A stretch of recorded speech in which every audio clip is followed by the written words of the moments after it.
Vamos dar início ao estudo de Mateus em uma complementação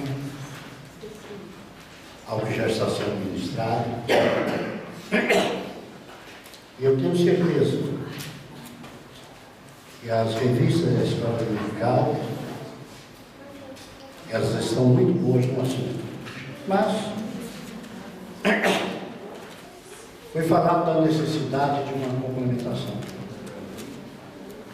É interessante notar, meus irmãos, quando nós aprendemos acerca do Evangelho de Mateus, nós aprendemos normalmente que ele é o segundo Evangelho escrito, porque muita gente afirma que o primeiro Evangelho escrito é de Marcos.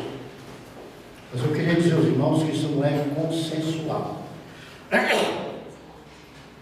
Existe uma grande gama de exegetas que defende que Mateus não é uma cópia de Marcos, mas Mateus é o primeiro evangelho a ser escrito.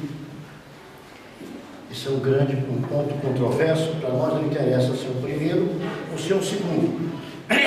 O seu conteúdo é que é importantíssimo.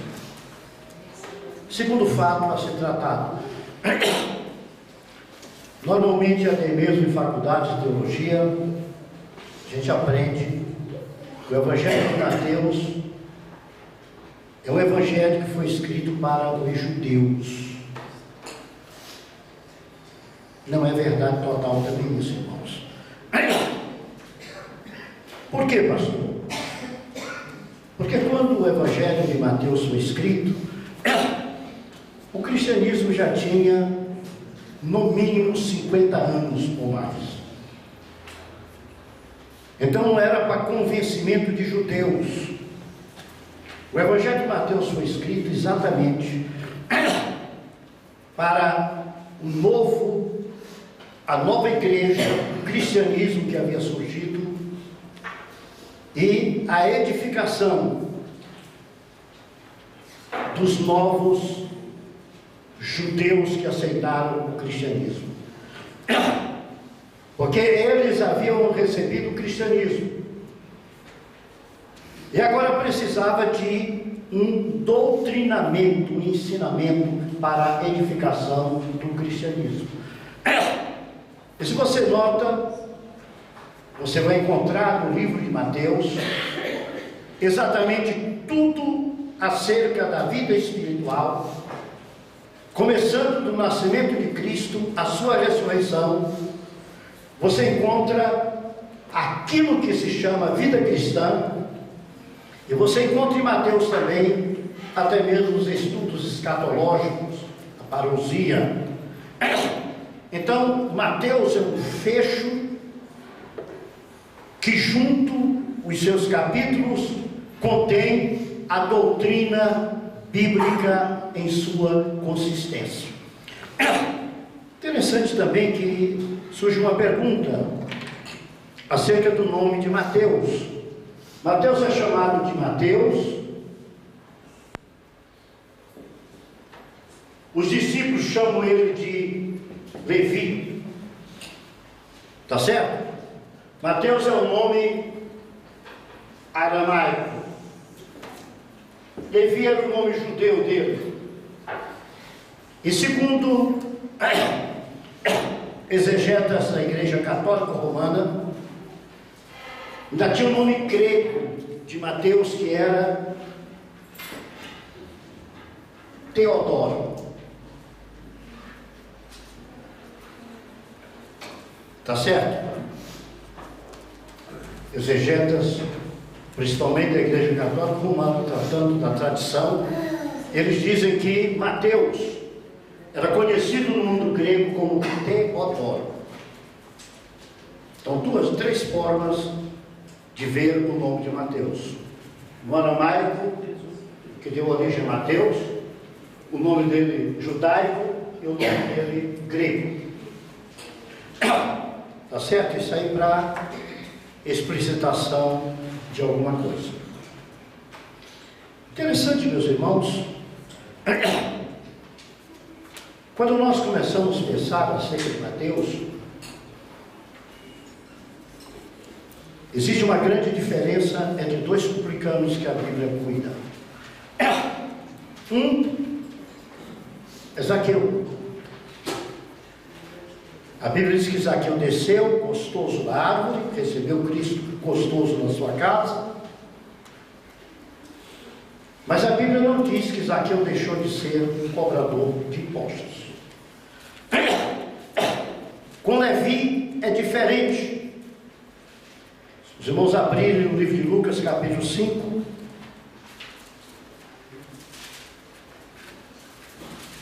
De uma forma mais explícita, da forma como ele foi encontrado por Jesus. Capítulo 5, versículo 27 em diante. A palavra de Deus diz o seguinte: e depois disto saiu e viu um publicano chamado Levi assentado na recebedoria. Algumas traduções dizem alfândega, tá certo? E disse-lhe: segue-me. O versículo 28 é muito importante. E ele, deixando tudo, levantou-se e o seguiu. Deixando tudo. Você sabe que esse deixar tudo tem uma influência muito grande. Os irmãos já ouviram pregar acerca da pesca maravilhosa em dois textos da Bíblia, que todos mostram aquilo como um grande milagre de Jesus, e realmente o é. Mas eu poderia chamar as duas pescas maravilhosas de as pescas da desobediência. Porque quando Jesus encontra os primeiros discípulos da beira do lago de Genezaré e os convida, eles deixam os barcos e seguem Jesus. Mas durante a continuidade do ministério de Jesus, eles voltam novamente aos barcos. É a primeira pesca maravilhosa, eles voltam novamente aos barcos. É quando Jesus encontra e dá aquela repreensão para eles, pega peixe, fica tudo bem. A outra pesca da desobediência é depois de Jesus ressuscitado. Pedro diz: vou pescar, os outros vamos também, vai todo mundo. Vamos esquecer o que aconteceu conosco Jesus. Vamos para a pesca de novo. Depois Jesus encontra eles de novo e dá aquela chamada em Pedro, que a gente muitas vezes alega que aquela chamada em Pedro, na maioria das nossas pregações, nós dizemos que aquela chamada é porque Pedro negou Jesus. Mas Pedro não negou Jesus somente dizendo para aquela serva. Pedro negou Jesus quando também abandonou, juntamente com os outros, o ministério que lhes havia sido confiado e foi para o mar pescar. Você pode ver que logo depois daquela hora, Jesus encontra, fala novamente com eles, eles pegam bastante peixe, só que Jesus queria mostrar para eles o seguinte, que eles não necessitavam mais dos barcos. Quando eles chegaram na praia tinha pão e peixe assado para eles comerem. Significava que perto de Jesus não havia nenhuma falta. Então, essas duas chamadas pescas maravilhosas realmente foram um grande milagre realizado por Jesus, mas dentro até mesmo da desobediência dos discípulos. Jesus chega, repreende Pedro, e eu vejo a repreensão de Cristo para Pedro, jungido ao fato de Jesus ter entregue a igreja para Pedro. A orientação não era aquela, a orientação de Jesus era outra, tá certo? Não estou tirando o valor da pesca, eu estou mostrando para vocês um outro entendimento acerca das duas pescas maravilhosas. Uma quando Jesus ainda estava em corpo humano, e a segunda, Jesus depois de ressuscitado, em corpo glorioso. Amém? Então o que nós vemos aqui com Levi é muito interessante. Levi, Mateus ou Teodoro, não? Talvez esse nome aqui seja novo para muita gente. Mas eu não digo nem que sim, nem que não, porque é tradição, e a tradição traz muita coisa certa. né? Isso aqui era o nome grego dele, ele era conhecido no mundo grego como Teodoro. Então, dois fatos divergentes. O primeiro, exatamente acerca de que o Evangelho de Mateus foi escrito somente para os judeus. Ele foi escrito para a igreja, que era composta na maioria de judeus, para que eles conhecessem exatamente uma palavra mais poderosa do que a de Moisés. Porque ele começa demonstrando, no Evangelho de Mateus, ele demonstra o quê? Ele demonstra que Cristo é maior do que Moisés, com capacidade para modificar a lei de Moisés. Está certo? A lei foi dada por Moisés, a graça e a verdade vieram por Jesus Cristo. Então Moisés chega, entrega a lei. Agora chega Jesus e diz assim: eu vou modificar. Ele não chega, Jesus não chega como um mensageiro, mas ele chega como Filho de Deus, o Messias, o próprio Deus encarnado, com a capacidade de modificar todas as coisas. O que estava acontecendo? Aquilo que foi dito em Deuteronômio. Moisés profetizou e disse o quê? E Deus levantará no meio de vós um profeta semelhante a mim, mas só que a ele vocês vão ter que ouvir. Isto é, ele tem maior autoridade do que eu quando ele fala, quando ele manifesta as grandes verdades. E você vai encontrar, né? No livro de Mateus, exatamente, Jesus trazendo as grandes verdades, modificando a lei, cumprindo a lei e modificando a lei de Moisés. Você vai encontrar exatamente no que eu comecei a falar e quero complementar, aqui no capítulo 5 do livro de Levi, de Mateus. Levi ou Teodoro, não? Mas vamos para Lucas mesmo, ou para... Não, aqui não é o livro dele, aqui é acerca dele. Então vamos encontrar em Lucas capítulo 5, versículo 27 em diante. Depois disso saiu e viu um publicano chamado Levi assentado na recebedoria e disse-lhe: segue. E ele, deixando tudo, levantou-se e seguiu. Deixando tudo. Você não ouve mais se falar em Levi na alfândega. Você ouve falar em Levi agora tão somente acompanhando Jesus como um discípulo de Jesus. Veja, pastor Gideon Júnior no domingo nos ensinou que Mateus era um taquígrafo, uma pessoa que copiava com rapidez, né? Através de sinais, fazia aquela cópia exatamente para manifestar a realidade daqueles fatos. Muito bem, você vê o seguinte, você vê que na Mateus ele registra vários sermões de Jesus Cristo. Nós vamos entrar no assunto outro dia, hoje estou mostrando, dando uma ideia geral de alguma coisa a mais. Ele registra grandes sermões de Jesus Cristo, não é? E ele registra exatamente aquilo que traria uma modificação não só no povo gentil, mas também no povo judeu. Ele ensina as novas normas do reino. Com o Sermão do Monte ele vai ensinar o quê? A vida cristã. Mostrar ao povo judeu e aos gentios que agora se aglomeravam para formar um novo povo de Deus, tá certo? Um novo povo de Deus, a nova igreja do Senhor, ser instruída em tudo aquilo que o Senhor queria que fosse. E exatamente por isso que ele traz isso. E deixando tudo, seguiu. Segundo passo de Mateus. Em primeiro lugar, antes do segundo passo, eu quero dizer para vocês que Mateus não deveria ser um homem de má reputação.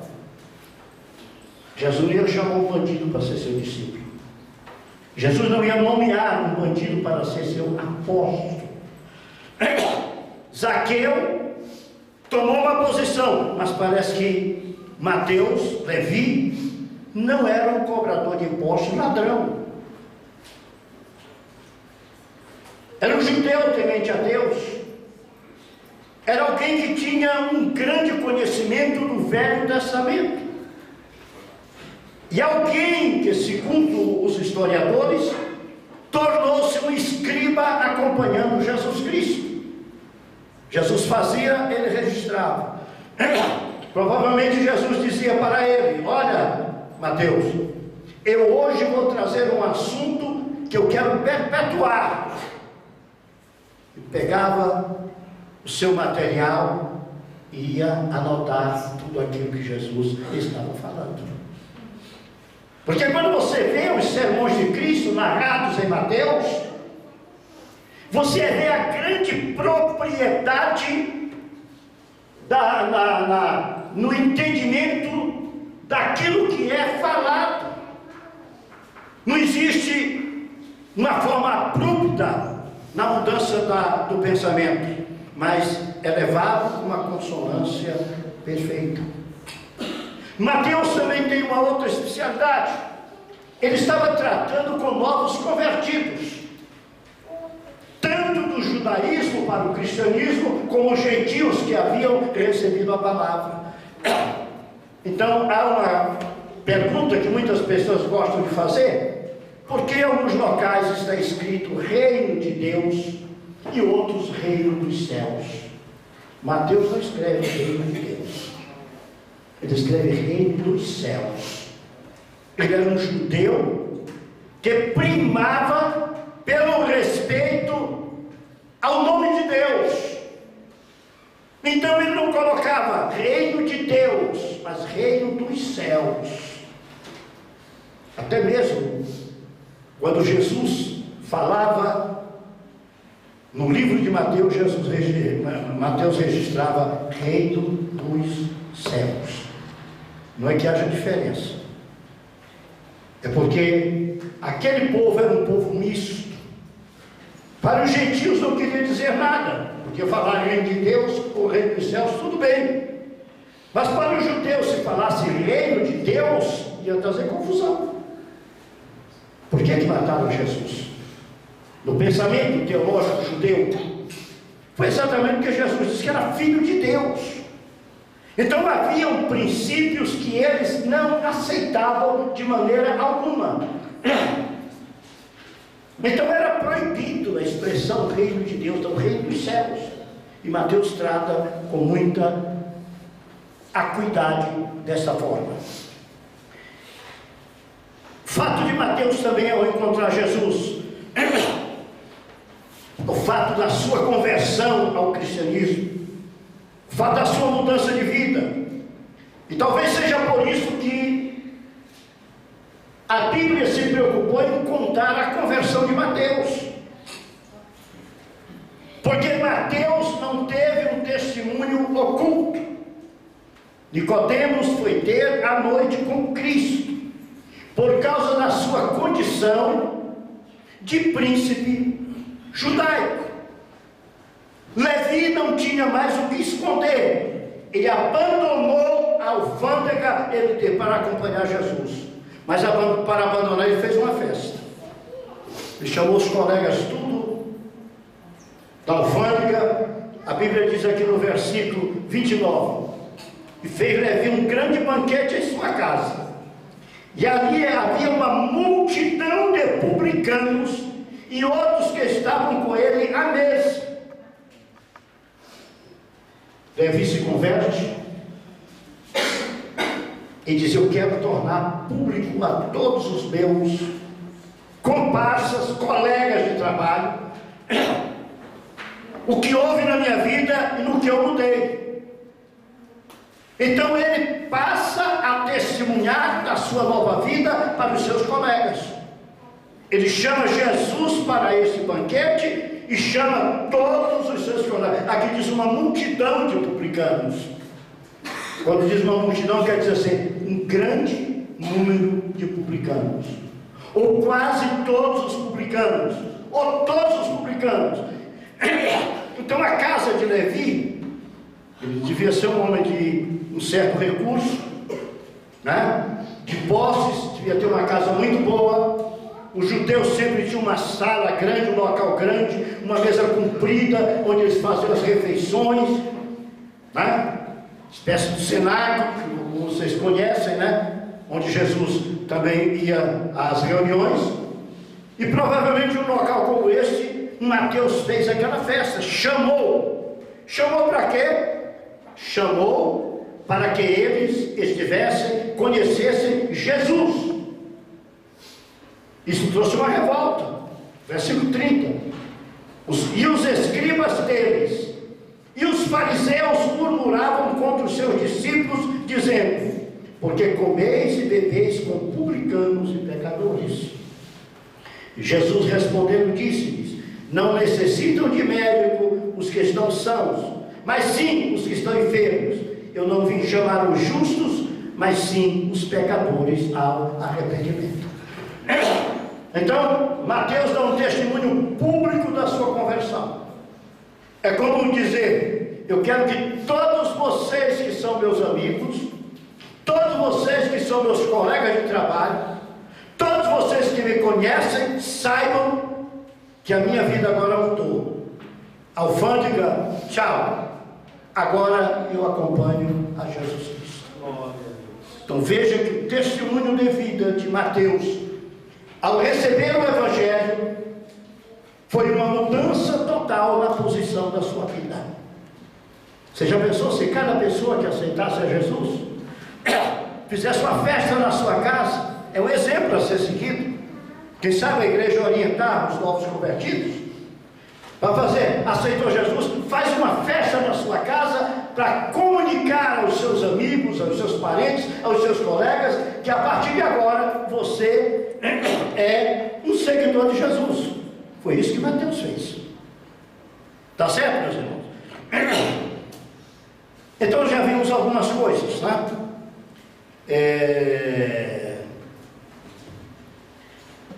Tem uma festa, falamos da festa, os publicanos, falamos acerca dele. Em primeiro lugar, irmãos, Mateus tinha um plano de trabalho ao escrever. O livro de Mateus ele não foi escrito de uma forma cronológica. Tem textos que seguem uma cronologia. Mas o livro de Mateus foi escrito no sentido da necessidade de mostrar que Jesus é o verdadeiro Messias prometido no Velho Testamento. Isso é interessante. Interessante notar a aproximação de Mateus com Cristo. E o pensamento de Mateus acerca de Cristo, ele entrou no pensamento de Cristo para escrever. A forma de ele escrever retrata o que havia no seu coração. É por isso que há um diferenciamento entre Mateus e Marcos, e muitos dizem que Mateus foi escrito antes de Marcos. Outros dizem que Marcos é o prototipo, né? Foi escrito antes de todos. Para nós não interessa. Nos interessa que a palavra de Deus é uma prova inconteste acerca de Cristo e dos seus atos no livro de Mateus. Veja bem quando Mateus trata, no início, no capítulo 1, da genealogia de Jesus Cristo, tem algumas coisinhas a chamar a atenção. Depois nós vamos entrar com mais profundidade. A primeira delas, ele mostra Cristo descendendo de rei e descendendo de Abraão. Ele queria mostrar que Cristo veio para unir judeus e gentios.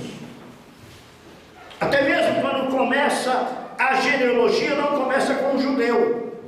Começa Abraão gerou Isaac. Não começa com o judeu. Os judeus vão aparecer na caminhada da genealogia. Mas começa com o gentio. Qual deveria ser o pensamento? Porque eu não creio que Mateus escreveu simplesmente por escrever.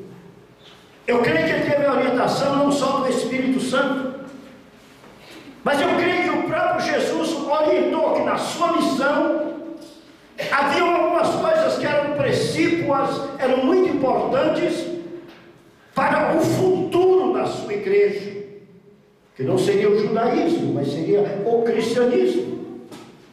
Teria suas doutrinas próprias, seus ensinamentos. Então, para que os judeus não procurassem se tomar para si tão somente acerca de Cristo, ele começa com uma afronta. Abraão, os judeus se diziam filhos de Abraão, mas Abraão não era judeu. Nós, igreja de Cristo, a Bíblia nos diz que nós somos filhos de Abraão. Então, quando começa a geração aqui, Abraão, aqui está contido judeus e gentios. Está contido Israel e a igreja do Senhor.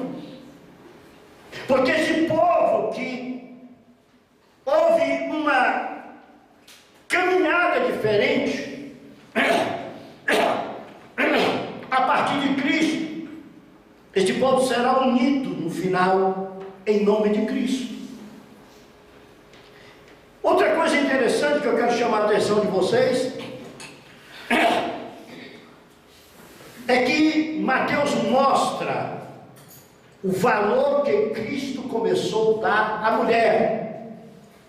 Quando ele começa a escrever o nascimento de Cristo, ele não começa falando em José, mas ele fala em Maria, estando Maria, sua mãe, desposada com José, e não José desposado com Maria, como seria o costume judeu.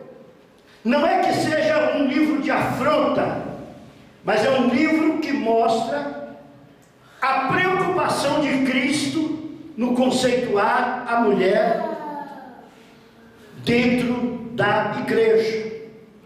Vocês sabem que no Velho Testamento o nome do homem é que vem na frente, da mulher atrás.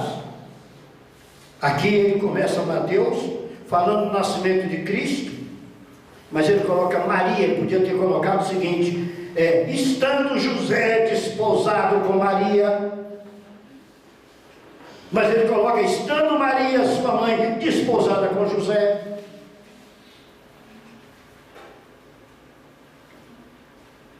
A preocupação de Mateus é muito grande, não só em mostrar Cristo como Messias, Cristo como Filho de Deus também, Cristo como ungido de Deus, ele também mostra. Mas a preocupação é muito grande em mostrar aqueles fatos que eram valorizados por Cristo. Isso aqui não é a mente de Mateus, no meu modo de ver. É a mente de Cristo dominando Mateus. É aquele mestre que ele andou cerca de 3 anos com ele.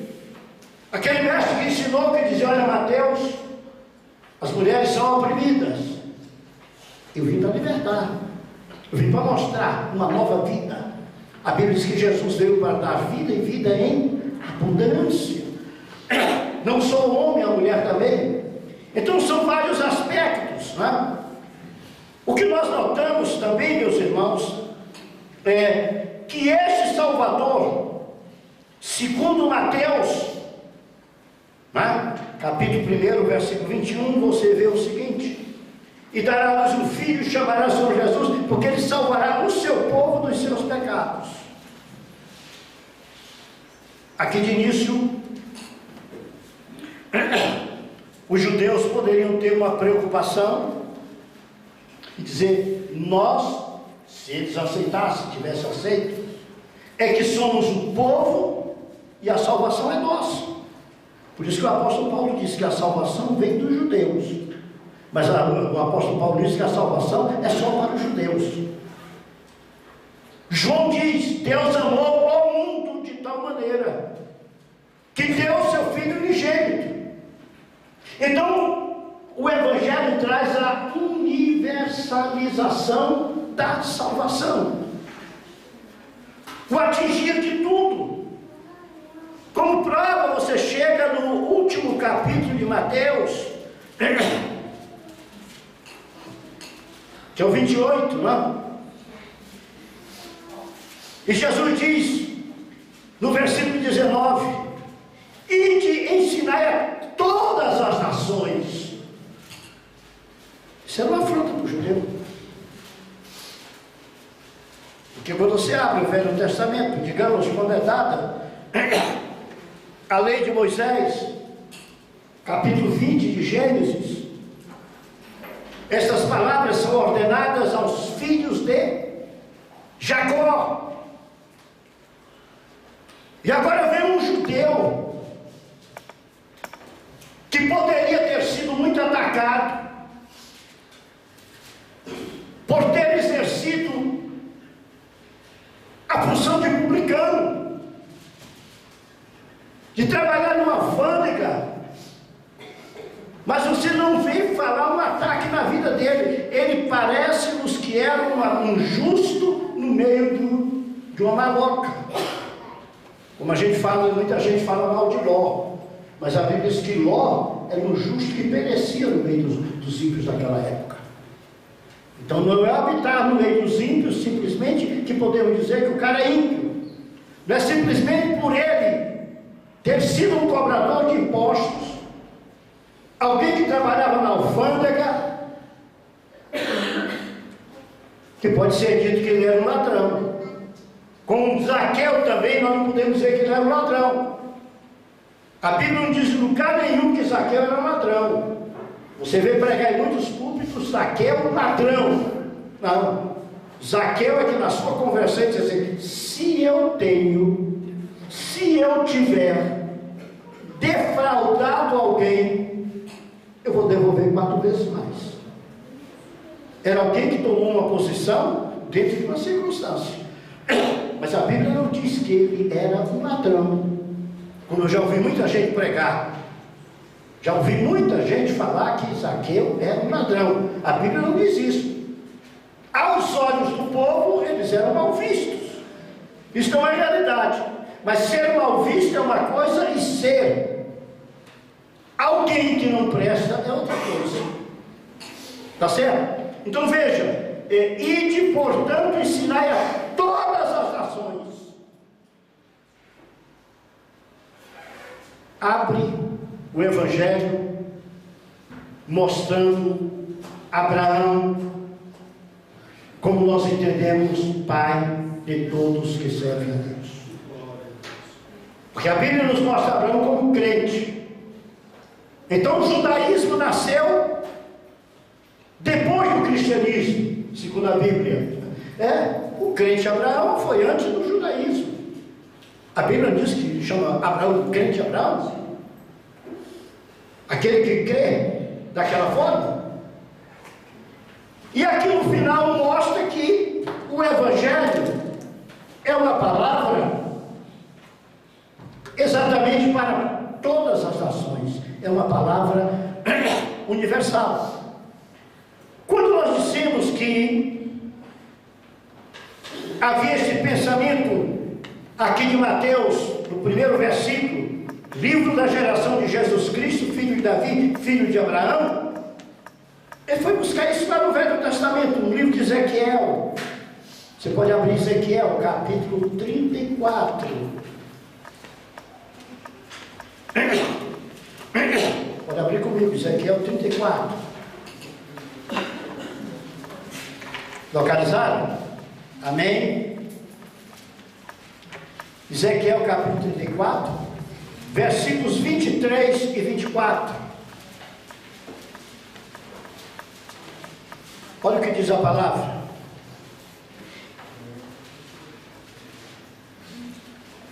Vamos começar no versículo 22. Eu livrarei as minhas ovelhas para que não sirvam mais de rapina, e julgarei entre gado miúdo e gado miúdo, e levantarei sobre elas um só pastor. As minhas ovelhas, um só pastor. Significa o quê? Que havia mais de um rebanho. Esse rebanho ia ser junto.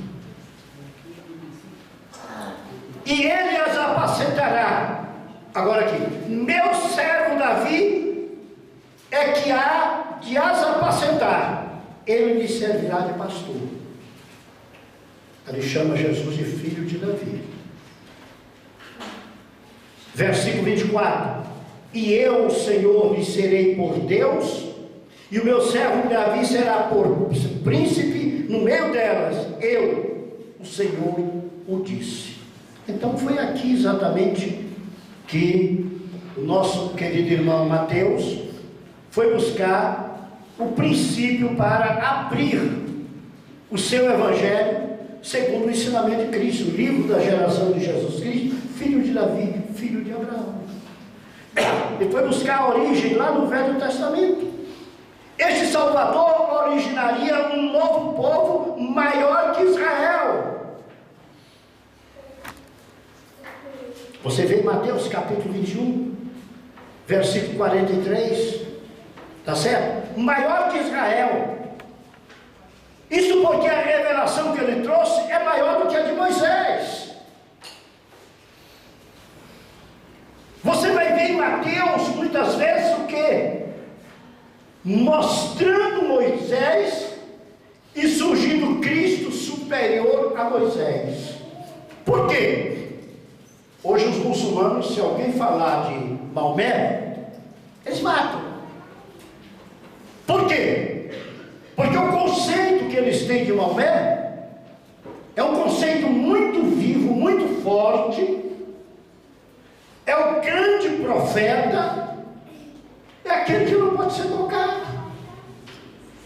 Qual o conceito que o judeu tinha, e o judeu ortodoxo até hoje tem acerca de Moisés? É o conceito forte. Aquilo que Moisés falou, está falado. É um conceito muito forte, é um conceito muito vivo. O que Moisés fala, parou tudo diante deles. O que Mateus faz? Mateus começa a apresentar alguém que chega e diz: assim está escrito, eu porém vos digo. Algumas coisas agravando e a outras diminuindo. E quando retrucam, ele diz assim: aqui está, que é maior do que Moisés. Por que, irmãos? Quando conversávamos com o pastor Matondo da África, que esteve aqui conosco,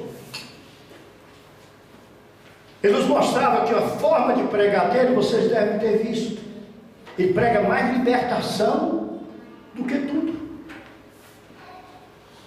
Porque ele diz que na África é o local da bruxaria, é o local da feitiçaria. Então as pessoas, para aceitar realmente Cristo, eles têm que ser libertos daquele poder do diabo, daqueles demônios. Eles têm que retirar os demônios dos corpos das pessoas para colocar Jesus Cristo. Interessante, né?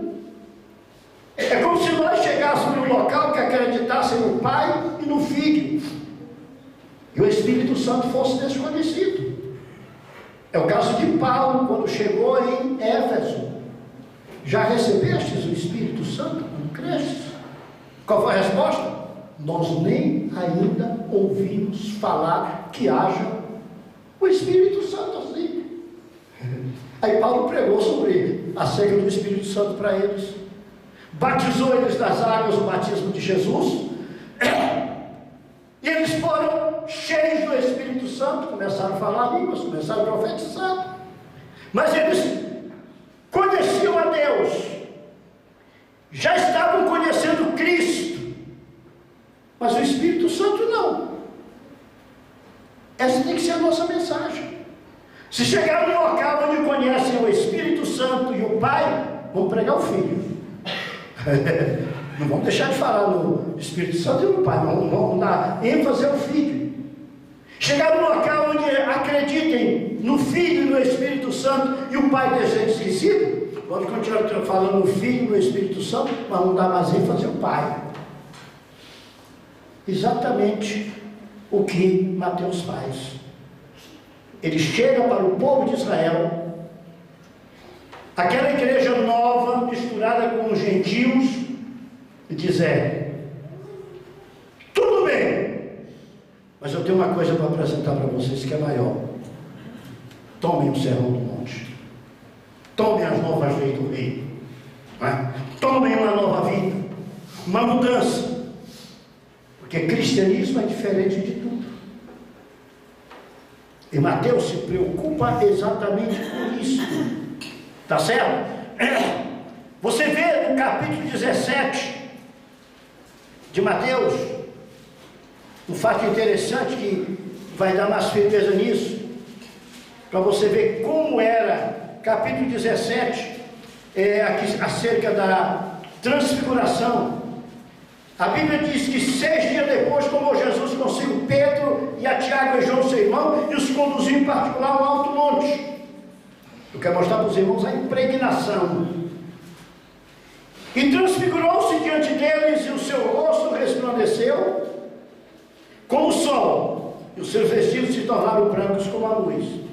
E eis que apareceram Moisés e Elias falando com ele. E Pedro, tomando a palavra, disse a Jesus: Senhor, é bom estarmos aqui. Se queres, façamos aqui 3 tabernáculos, um para ti, um para Moisés e um para Elias. Qual era a compreensão? Nós temos que colocar em pé de igualdade a palavra dos profetas, a lei e a graça. Vamos colocar tudo como igual. Interessante. Jesus não disse nada para eles. Deus resolveu falar. Versículo 5. Estando ele ainda a falar, quer dizer, Pedro não tinha nem terminado de falar, eis que uma nuvem luminosa os cobriu, e da nuvem saiu uma voz que dizia: Este é meu filho amado, em quem me comprazo, escutai-o. Quer dizer que Mateus registra um momento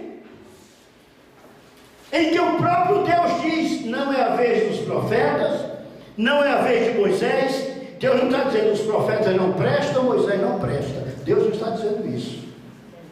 O que Deus está dizendo é o seguinte: profeta e Moisés, agora é Jesus. Agora é Jesus.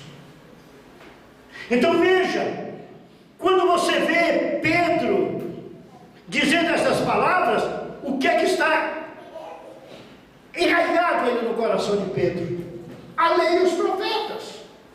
Está certo? Mesmo estando caminhando com Cristo já há algum tempo, a lei e os profetas ainda estavam enraizados dentro deles. Aí o próprio Deus resolve falar: é Jesus.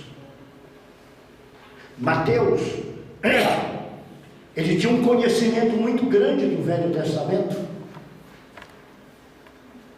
porque não era só Mateus que tinha naquela época esse conhecimento. Naquela época os judeus já guardavam a vida do Messias, porque eles acreditavam nas profecias, e as profecias antevinham o momento da manifestação do Messias. Eles estavam tão enraizados que eles estavam acompanhando Cristo, mas tinha hora que parece que eles faziam confusão. Foi preciso o próprio Deus dizer: este é o meu filho amado, em quem me comprazo, a ele ouvi. Esqueçam Moisés, esqueçam os profetas, sigam agora o que ele disser. Interessante, meus irmãos, este é o plano de Mateus. Mateus vai nos mostrar Jesus, o Salvador, prometido, e traz uma revelação nova e superior de todas as coisas. Ele vai mostrar que o tempo de Moisés passou. Uma observação necessária: Mateus não é um simples relato de acontecimentos em ordem, mas Mateus, irmãos, ele apresenta tópicos para comprovar a sua tese acerca de Cristo como Messias e o Salvador. Qual a mensagem principal de Mateus? Está Está lá no capítulo 3, versículo 2 e 4 e 17. É chegado o reino dos céus. É chegado o reino dos céus. Veja bem, os judeus esperavam o reino na terra. Mesmo os judeus convertidos ao cristianismo, eles esperavam um Messias libertador ali na terra. Mateus traz a mensagem: olha, gente, é o reino dos céus. Capítulo 12, versículo 28 mostra claramente que Jesus veio estabelecer o seu reino. Jesus veio estabelecer o seu reino. Então, o que é que nós devemos fazer, meus irmãos?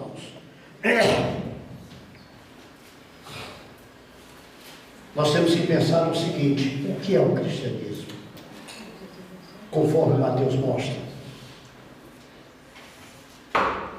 o cristianismo é acima do judaísmo, irmãos.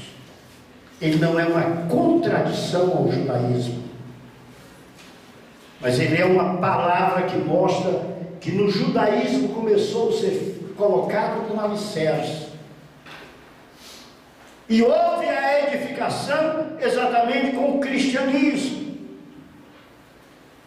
Mateus vai nos mostrar que a antiga aliança, a antiga dispensação e a nova dispensação, elas chegam e se combinam em Cristo com a formação da sua igreja. Capítulo 16: tu és Pedro, sobre esta pedra, isto é, sobre mim, Jesus, eu edificarei a minha igreja. O que Jesus está dizendo? Não é mais o judaísmo, não é mais a lei, é o reino dos céus, é a minha igreja sendo edificada. Mateus, irmãos, não é um manual simplesmente de teologia bíblica, é um manual de vida cristã da teologia bíblica. Nós vamos entrar nisso de uma forma tal, tá certo? Exatamente escrito naquela época, que serve para os nossos dias, para os judeus novos convertidos e os gentios. Um manual de fé. Há uma grande discussão em qual língua foi escrito Mateus. Uma grande discussão. Alguns dizem que foi escrito em grego, outros dizem que foi escrito em hebraico, e outros dizem que foi escrito em aramaico. Há uma discussão ainda nesse fato.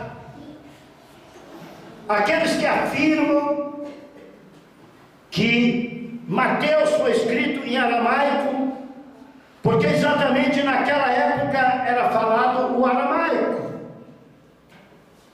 E Mateus, segundo consta de alguns expositores, ele tinha um grande conhecimento de grego, e ele mesmo traduziu do aramaico para o grego o livro de Mateus. Estou passando para os irmãos aquela informação que me é dada em consultas, tá certo? E creio que é mais lógica. É mais lógico ter sido escrito em aramaico do que em grego. É mais lógico ter sido escrito em aramaico e traduzido para o grego pelo próprio Mateus, que tinha um conhecimento de grego muito bom. Você vê a propriedade de execução de Mateus quando trata de números, o que demonstra o seu conhecimento nesse campo, nesse setor.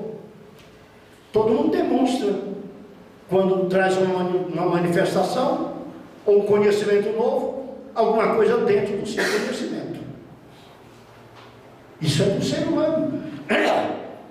Se abre Lucas, que era um médico, quando ele vai falar de um enfermo, ele vai mostrar como se untou com óleo, como fez isso, como fez aquilo. Ele entra em detalhes. Por quê? Porque aquilo era o conhecimento dele. Se eu chamar alguém aqui que é médico, ou engenheiro, ou dentista, ou advogado, Ele vai trazer o conhecimento para vocês, mas dentro daquele conhecimento que ele tem, ele vai aplicar coisas dentro do fato. Ele tem um linguajar próprio naquilo. Tá certo, meus irmãos? Você, quando vê a lista dos 12 apóstolos, você sempre vê constar o nosso irmão Mateus ou Levi. Tá certo?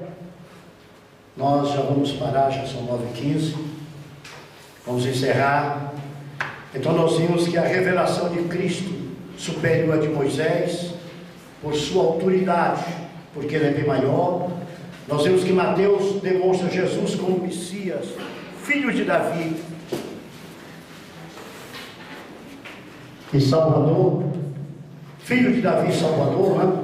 Nós vemos que esse evangelho, segundo muitos exegetas, ele foi escrito também para consolar os perseguidos na época de Domiciano, tá certo? Aquela grande perseguição, tá certo? Para erguer uma nova autoridade dentro da igreja. Nós vamos ver que esse evangelho é um apelo a judeus e gentios, que Jesus é o Messias e o Salvador. Nós vamos verificar as grandes questões escatológicas. Nós vamos olhar de uma forma tal que este evangelho mostra como satisfazer as necessidades da igreja em crescimento, e também ele mostra como resolver problemas eclesiásticos da igreja. Tá certo? Ele mostra o discipulado cristão ideal. Tá certo? Ele proclama a vida e a existência da igreja como um universo de Deus, e mostra que Jesus, como Emanuel, ele continua com a igreja. E o próprio Mateus, ao terminar, Jesus diz: eu estou convosco todos os dias até a consumação dos séculos. Então eu vou continuar sendo Emanuel. Tá certo? Vai nos mostrar que Cristo é poderoso para operar milagres. Cristo é um grande mestre, traz muitos ensinos, e eu creio perfeitamente que o estudo de uma forma mais tranquila acerca de Mateus é muito simples, mas ele vai trazer um conhecimento mais profundo para a nossa vida cristã e edificação espiritual. Que Deus nos abençoe em nome de Jesus.